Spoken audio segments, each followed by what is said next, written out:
কারণে আমরা কখনো কোনো লাশের মুখ দেখাতে পারিনি। এটা আমরা আপনাদেরকে জানিয়ে দেওয়ার জন্যই বলছি। অনেকেই আপনারা অনেকভাবে কমেন্ট করেন যে লাশের মুখ দেখান না কেন মিয়া, কি করেন, কি ভিডিও করেন, এরকম বলে থাকেন।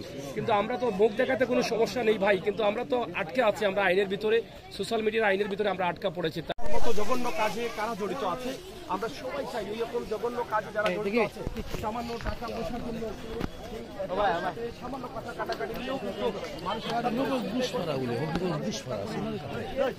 হত্যাকাণ্ডের পিছনে কি ঘটনা রয়েছে সেটা কিন্তু আমরা জানার জন্য হয়তো অধীর আগ্রহে থাকবো বা অধীর আগ্রহে থাকি। অনেক সময়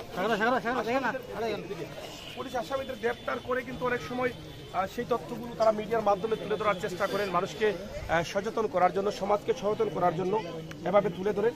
আজকের যে লাইভটি আমরা আপনাদেরকে উপস্থাপন করছি, এখান থেকে অবশ্যই সুখাহত পরিবারের জন্য আপনারা দোয়া করবেন, যাতে আল্লাহ তাআলা তাদেরকে ধৈর্য ধরার তৌফিক দান করেন, তারা যেন ধৈর্য ধরতে পারেন। এবং ওনার স্ত্রী আছেন, ওনার স্ত্রী যেহেতু হসপিটালে আছেন, আমরা যেটুকু জেনেছি, ওনার স্ত্রীকে যেন আল্লাহ ধৈর্য ধরার তৌফিক দান করেন। ওনার একটি নিষ্পাপ বাচ্চা পৃথিবীতে এসেছে, ওনার একটি বাচ্চাও হয়েছে আমরা জানলাম।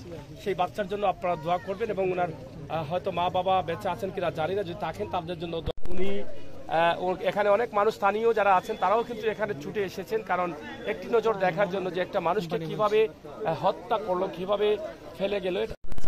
চা বাগানের ভিতর থেকেই কিন্তু এটা আমরা উপস্থাপন করেছি। এখানে একটি ভাই আছেন ওনার, কিন্তু ওনার সাথে কথা বলতে চেয়েছিলাম কিন্তু পারছি না, কারণ উনি যে প্রথমত অজ্ঞাত হিসাবে এই লাশটি পাওয়া গিয়েছিল, পরবর্তীতে যখন থানার সহযোগিতায় জিডির ধারাবাহিকতায় কল দিয়ে নিয়ে আসা হয়েছে তার ভাইকে এবং নিশ্চিত হয়ে গেছে, পরিচয় পাওয়া গেছে। তবে আবারও পরিচয়টা অনেকে জানতে চাচ্ছেন এবং অনেকে বলছেন লাশটি দেখানোর জন্য, কিন্তু লাশটি ইতিমধ্যে প্যাকেটিং করা হয়ে গেছে এবং লাশ অবস্থায় কোনো মানুষকে বা লাশ দেখি এবং ওনার বড় ভাই এখানে আছেন এবং যেটা বলেছেন যে হসপিটালে তিনি এসেছিলেন। আর একটু আমরা জানলাম যে এখানে হসপিটালে ওনার স্ত্রী আছেন এবং ওনার একটা সন্তানও হয়েছে।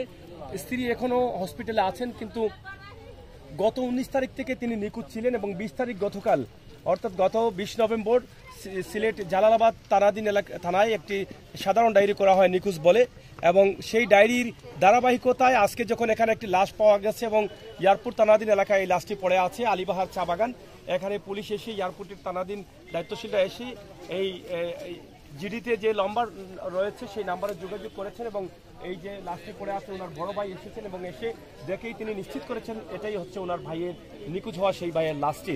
তো প্রিয় দর্শক, এটা আমাদেরকে কষ্ট দেয়, আমাদের অত্যন্ত দুঃখের বিষয়।